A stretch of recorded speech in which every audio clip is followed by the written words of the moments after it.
Good evening and welcome back.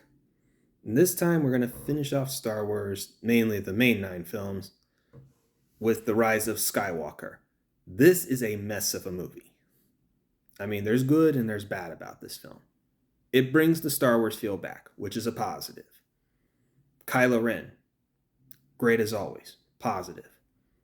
Richard E. Grant in the film was probably one of the better performances in the film, so that's positive. Special effects, outstanding. And the completion of Kylo Ren's arc with his redemption, very well done. I did like that. And I liked the little flashback of Leia Jedi training with Luke. I thought that was pretty cool. Even if it was CG'd, you know what? It was just nice to see that. So overall, this part, there are moments in the film it's pretty good. And then the final battle on Exegol, when the whole fleet just shows up, that was awesome. It had that Star Wars feel right there. Felt like Star Wars. But here's where things went really messed up.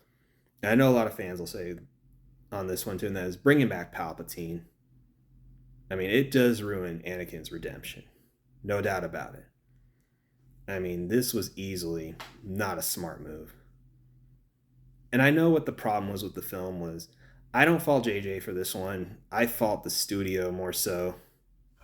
Because basically, what he was trying to do was two things at once: fix the mistakes in The Last Jedi and continue the story at the same time.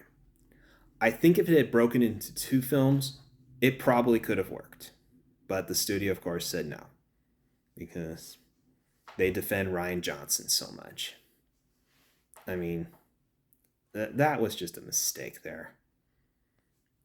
And so this kind of ruined it for JJ. And I feel bad for the guy because I thought JJ Abrams did a great job with The Force Awakens, in my opinion. And overall, yeah.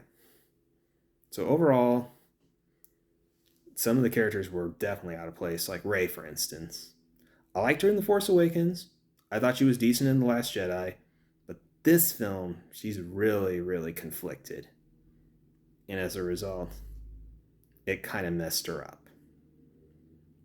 So again, this film, do I blame the acting? No. Acting was great. I have no issue with the actors or actresses in the film. It's more so the writing or the studio, what they were going for. I mean, it just overall went completely downhill with this film. John Williams' score was great again.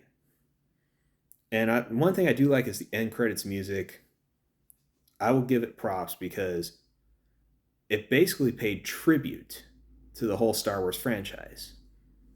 I mean, especially that moment when it starts playing the Imperial March, everyone was all excited and cheering on that. Because, yeah, nostalgia feel. Paying respects to the Star Wars franchise. And just, yeah. But overall, as the movie, it's nowhere as good. I mean, this whole trilogy, starts off really good with The Force Awakens, like I mentioned. The Last Jedi, I mean, visually it looks good, but some stuff just did not work. And this film was trying to do two things at once, which made it a mess of a film. I mean, yeah, I'd probably say this one was slightly a little better than The Last Jedi, but that's just me.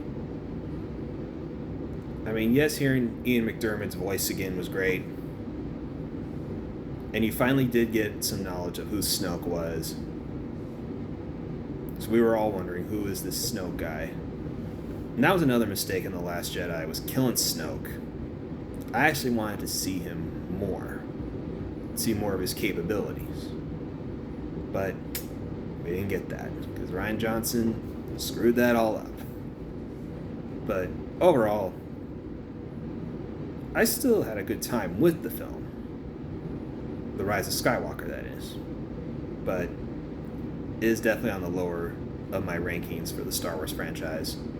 Not the worst, but it's not far off, though. So feel free to like and subscribe. Thanks again for watching, and I'll be back again soon.